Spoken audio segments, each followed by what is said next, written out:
Welcome back to the Onebar and Lupagus show. I am Lupagus, and it's time to react to the Vikings PFF grades in their win over the Jacksonville Jaguars. I got to think the offensive one of these are going to be not very kind to our Minnesota Vikings, but we'll see. We'll see. Sometimes you get surprised. PFF is always a surprise with who they deem good and who they deem not so good. Again, their grading system. Sometimes spot on, sometimes absolutely mind-boggling. And I just like to do, I know I say this every week, but I like to see how they grade compared to what we see when we watch the game. So let's start with the bottom five defense. We'll finish with the top. So bottom five defense, coming at 5 is Jerry Tillery with a 58.3. Yeah, I mean, I don't know. That's your fifth lowest score.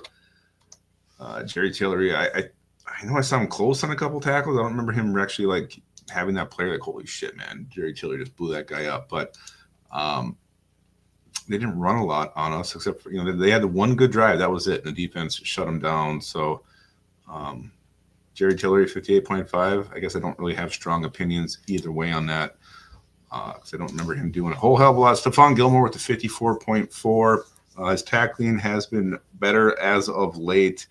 His coverage maybe not that great, but again, a team that has 111 yards through the air. I mean, Stephon Gilmore definitely had to cover somebody during that. So 54.4 seems a little bit on the low side to me. Van Ginker with a 52.7. Again, I don't really understand this one. He had a sack when he pushed Mac Jones right in the chest. Again, for an offense, it did nothing. These grades are lower than I was expecting. Like, I thought the lowest ones would be in the 60s to 70s. We're going to get all the way down to in the 40s here at the final one. Van Ginker with a 52.7. Whatever. Bullard with a 52.5. Whatever. I mean, again, they ran for 56 yards. Jonathan Bullard's there to, contain the edge and, stop the run. And that's what they did. Mission accomplished. So I don't know what they were seeing. Maybe he was blocked really well. Maybe the Jags O-line had great numbers. I don't know, but I don't know how you had the paltry offensive production that the Jaguars did. Jonathan Bullard's getting a 52.5 and Jerry Tillery's getting a 58.3. The lowest one was Dallas Turner, who only played, I think, like 11 snaps with a 43.8. Disappointed in his number of snaps. I don't really remember him being out there doing anything. I thought maybe the announcer saying at some point I don't know if he shot in too early or if he blew coverage. It was something not good. They pointed out on the game when it was aired there live on Sunday. So those are your bottom five. Let's jump over to offense. Let's do the bottom five there. I'm expecting these offense numbers across the board to be pretty damn bad. So Brandon Paul with the 55.5. Again, what did he do to deserve that? I don't know. I don't know. I don't know. Did he even have a target? Don't remember that. Ty Chandler at the 54.3, and Ty Chandler actually had a good game on the ground. He ran it when Jones had to get carted over to get an x-ray. Chandler was next man up, giving Cam Akers a break. He ran it 4 times for 18 yards for a 4.5-yard average. Maybe his pass blocking was bad, but that one, again, I would have thought for a higher number there from Ty Chandler. CJ Ham is always low, 52.7. Again, he's not a guy you see out there a lot. But 52.7 for him. I don't know what he has to do to get the number up, but they don't seem to like him over there at PFF.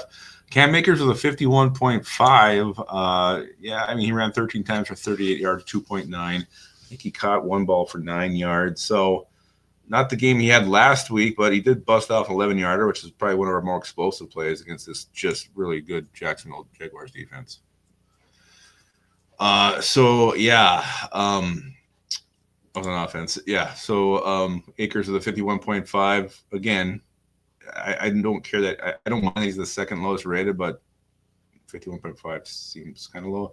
Jalen Nailor is the worst rated offensive player at the 49.5. And I know he had the bad run where he lost yardage. I thought he had a drop in there too. But how the hell is Sam Darnold not up there with like a 13? Horrible game by our quarterback, 3 interceptions, horrible decisions. PFF, what the hell are you doing? How does he not even in the top 5, let alone he should be the number 1? He was the reason this game was even close. Sam Darnold, what the hell? How do you not have him graded out with like a 0.6? That's how bad he was. Unbelievable. Shame on you, PFF. pull in your pants and spank your bare buttocks. Let's go to the highest rated on offense. Wide receiver Justin Jefferson with a 67.6. It seemed to me he had trouble separating yesterday. I don't know if he was just triple teamed the whole game. Even the ones he caught, there was always a defender right there. So that's a low number for him. Trent Sherfield had a catch, and they said, that was really good. We're going to give him a 72.8. I'm actually kind of shocked. There's so many offensive numbers that are this high. Josh Oliver with a 74.7. He continues to be a factor in the passing game. Always a good blocker.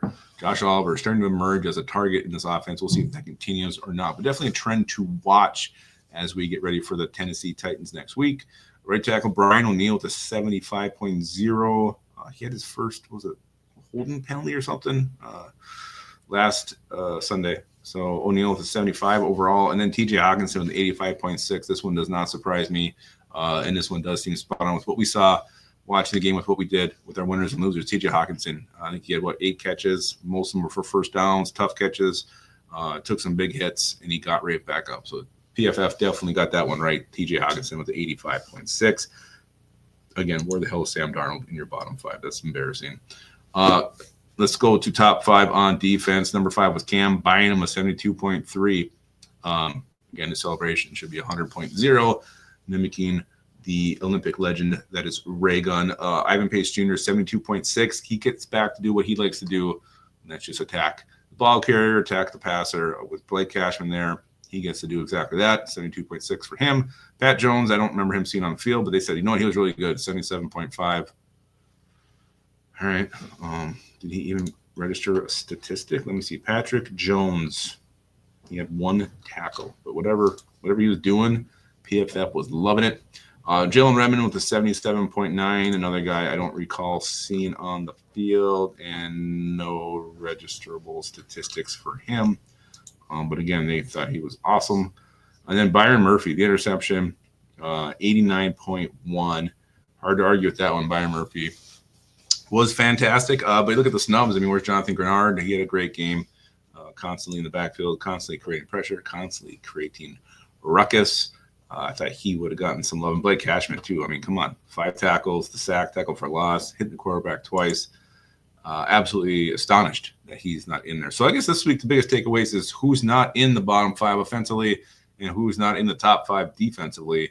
And overall, I was surprised the offensive scores were high as they were. 67.6 was 5th highest. So offense wasn't good, and they deserve shame. So that is it. Those are your Vikings PFF grades and my reaction to them in the Jaguars victory, our victory over the Jaguars. It sounded like to me the Jaguars won. I know it felt like a loss at times, but you know what? It wasn't. We won. We're awesome. We're 7-2. And so that's it. Let me know your reactions to PFF in the comments. And always, always, always keep your skull